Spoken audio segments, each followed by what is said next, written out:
안녕하세요 여러분, 이현정입니다. 우리는 지금 식품기사를 공부하고 있습니다. 저와 함께 영상으로 공부하는 부분은 기본적이면서 여러분들이 시험장에서 만날 수 있겠다 싶은 것들을 정리하기 위한 것입니다. 따라서 책 내용을 먼저 보신 후에 저와 함께 정리한다 생각하시면 되겠습니다. 이번 시간에는 제3과목 식품가공학 중 육류가공에 대해 정리를 해보겠습니다. 키워드에 보시면 여러가지가 있는데요. 미오글로빈 같은 것은 육색소 부분이었고요. 이것은 육의 종류, 그 다음에 사후경직, 숙성, 훈연, 염지 이런 것들이 있습니다. 식욕의 성분과 근육 조직의 구조, 특성 부분을 보시면요. 좀 상세하게 나와 있는 부분입니다만 여러분들이 한번 읽어보시면 될 것 같고요. 그리고 근육 조직의 분류 부분으로 가셔서 여러분들이 기억을 해 두셔야 되는 이름들이 있는데 그게 뭐냐면 미오신, 액틴, 그리고 미오신과 액틴이 결합한 형태인 액토미오신은 기억을 해 두시는 것이 좋을 것 같습니다. 다음으로 육색으로 가서요. 육색에 미오글로빈, 헤모글로빈 이런 것들이 있는데 헤모글로빈 같은 경우는 혈색소, 미오글로빈은 육색소라고 얘기를 하고요. 산소와 결합해서 선명한 선홍색인 형태가 옥시미오글로빈인데 동물이 죽어서 산소가 없어지고 산화되면서 이게 메트미오글로빈으로 변화하고 젓갈색으로 변화하게 되죠. 그리고 색소 유지할 적에는 미오글로빈 또는 헤모글로빈과 니트레이트 또는 니트리트가 서로 결합을 하게 되면 니트로소 미오글로빈이 되어서 선명한 육색을 유지를 한다는 것.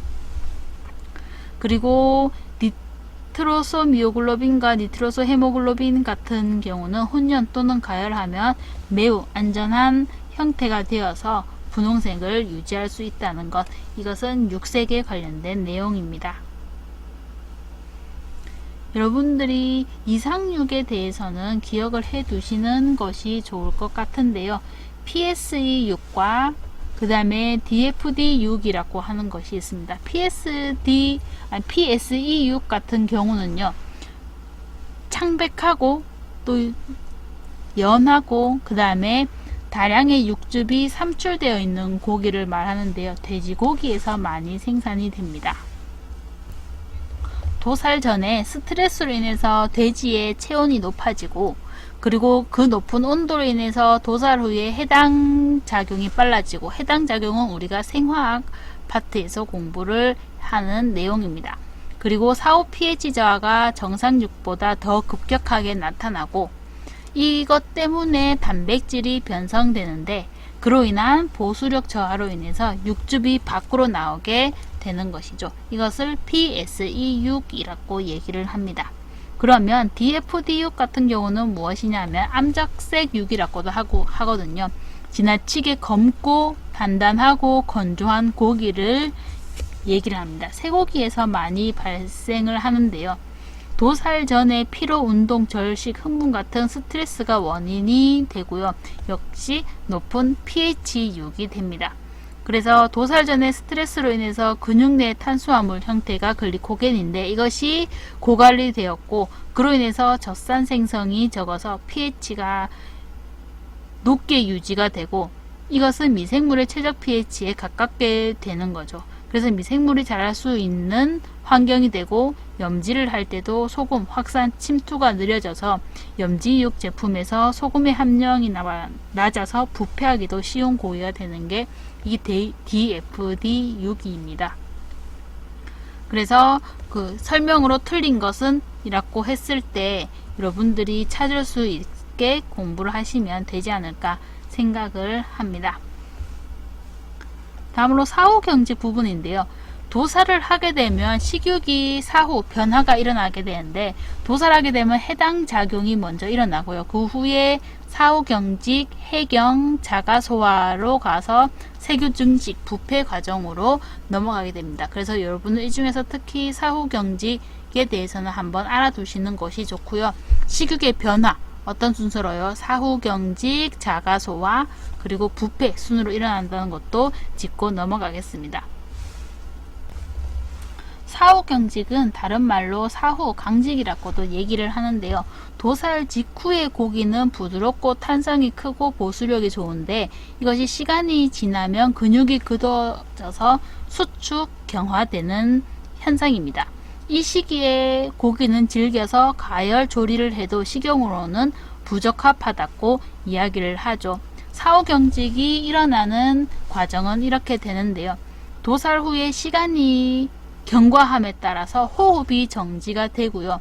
해당 작용으로 인해서 근육 중에 글리코겐이 전부 다 분해되어서 젖산으로 생성이 되죠. 그런데 호흡이 정지가 되었기 때문에 육류의 pH가 6.5, 젖산으로 인해서 육류의 pH가 6.5 이하로 저하가 되고 그로 인해서 결과적으로 ATP 농도가 어떤 한계치 이하로 저하가 됩니다. 그렇게 되면 미오신과 액틴이 결합을 하게 돼서 액토미오신이 생성이 되죠. 그리고 이때 사후경직 현상이 나타나게 됩니다. 그래서 온도가 높으면 사후경직이 빠르고 온도가 낮으면 사후경직도 낮다라고 이야기를 하고요. 사후경직에 일어나는 시간은 이렇습니다. 그래서 순서로 하면 물고기, 닭고기, 쇠고기, 그리고 돼지고기 순으로 최대 경직, 사후경직에 이른다고 보시면 되죠. 사후경직 후에 강직 해제, 숙성이 나타나게 되는데요. 이거 액토미오신의 경우에는 해리가 일어나서 좀 부드러워지는 것, 그리고 그 외의 내용은 여러분들이 한번 읽어보시면 될 것 같습니다. 그래서 문제 보시면 해동강직 아니면 사후경직, 숙성 이런 것들을 봤을 때 여러분들이 문제 푸는데 도움이 되게 공부를 해주시면 좋을 것 같습니다. 이제 육류가공품으로 넘어가 보죠. 육가공에서 기초로 나오는 것이 제일 먼저 염지라고 하는 것인데요. 염지의 목적은 색소를 고정하기 위해서 소금, 방부제, 색소 고정제 등을 혼합하는 공정이거든요. 그래서 색소를 고정하고 보수성과 결착성을 증가하고 방부성도 주고 풍미를 주기 위한 방법이 염지입니다. 그리고 혼합을 할 수 있는데 혼합을 할 때 사용하는 것은 글라인더, 사일런트 커터, 육혼합기 같은 것들을 이용을 하고요. 유화를 할 때는 사일런트 커터 같은 것을 이용을 할 수가 있습니다. 그리고 훈연 같은 경우도 여러분들이 한번 봐두셔야 되는 건데요. 훈연의 목적은 향기를 부여하고 발색, 방부, 그 다음에 보존성을 부여를 하기 위한 것입니다. 그래서 건조 효과가 있고 저장성을 향상시키기 위한 것, 풍미를 부여하기 위한 것입니다. 페놀이나 포르말데하이드 등의 훈연 성분의 항산화로 인해서 보존 중에 지방질의 산화를 방지하고 그 다음에 알데하이드류나 애시드류나 페놀류 이런 훈연 성분의 방부 효과로 인해서 저장성도 향상을 시키죠. 그리고 밑에 보시면 훈연시 온도에 의해서 고기의 질이 연해질 수는 있습니다만 훈연의 목적이 고기의 질을 연하게 하기 위한 것은 아닙니다. 훈연의 방법은 온도에 따라서 여러 가지가 있고 어떤 것을 이용하느냐에 따라서도 차이가 있는 것 여러분들이 참고로 보시면 될 것 같습니다. 다음으로 햄과 베이컨이 나오는데요. 그런 햄과 베이컨의 종류의 경우는 한국 산업 규격에 따라서 구분한 것이니까요. 여러분들이 어떤 부위를 사용한다 이런 것들은 참고로 여러분들이 읽어 주시면 될 것 같습니다. 지금 보시면 베이컨과 그리고 햄의 종류에 따른 것이죠. 햄을 제조하는 것을 보면요. 원료육을 절단, 성형을 하고 방열, 피 빼는 과정입니다. 남은 혈액을 제거하기 위한 것이고요. 그로 인해서 결착성을 향상하고 육색을 유지하고 불순물을 제거하는 것이죠. 그러고 나서 염지를 하게 됩니다. 염지하는 것은 앞에서도 한번 했는데요. 원료육에 식염, 질산염, 아질산염, 향신료, 설탕, 조밀료 이런 것들 넣어서 처리하는 것으로 그 목적이 여기에 나와 있죠. 그래서 여러분들 목적 한번 참고로 한 번 더 보시면 되겠습니다. 그 다음에 수침, 물에 담궈서요, 오물 및 식염을 제거하는 것, 그리고 염분을 균일한 분포로 만들기 위한 것 하고, 그 다음에 정년, 건조, 훈연 이런 것들을 거쳐서 햄이라고 하는 제품을 만들면 됩니다. 다음으로 소시지라고 하는 것은요, 원료와 제조 방법에 따라서 여러 가지 소시지가 있는데, 이 부분은 여러분들이 한번 읽어보시면 될 것 같고요. 우리는 제조 공정을 한번 같이 보도록 하죠. 원료육을 절단, 염지를 하고요. 육만기라고 하는 것 여기 나오죠. 가늘게 자르는 조작입니다. 육만기를 하고 제만기를 해서 다시 충진을 하게 되면, 충진, 건조, 훈연을 하게 되면 소시지가 만들어집니다.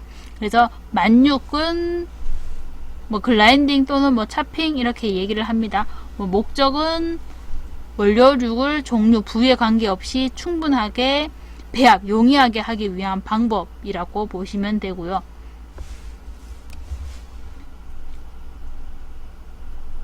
그리고 혼화라는 과정으로 넘어가게 되는데, 유화라고도 얘기를 하죠. 만육한 고기를 사일런트 커터로 더욱 세절해서 충분한 접착성을 생성하게 되고 고기죽을 만들기 위한 과정입니다. 목적은 여러분들이 역시 한번 잘 봐두시면 좋을 것 같습니다. 염용성 단백질을 충분하게 추출해서 단백질, 지방, 물을 유화시키기 위한 방법이고, 충전은 케이싱에 넣는 공정이죠. 스토퍼를 이용을 하게 됩니다. 그래서 이런 저희가 지금 했는 육 가공 같은 경우는요, 사후경직 아니면 이상육 같은 것도 나오고, 그 다음에 육류 가공품으로 한 번씩 나오는 게 이런 식으로 기계를 묻는 문제들이 나오게 되거든요. 그래서 여러분들이 기계를 봤을 때 이거 하고 눈에 익는 것을 한번 찾아보시면 될 것 같습니다. 그럼 여러분들 육가공에 대해서, 육류 가공에 대해서 정리 잘 하시고 합격을 기원하도록 하겠습니다.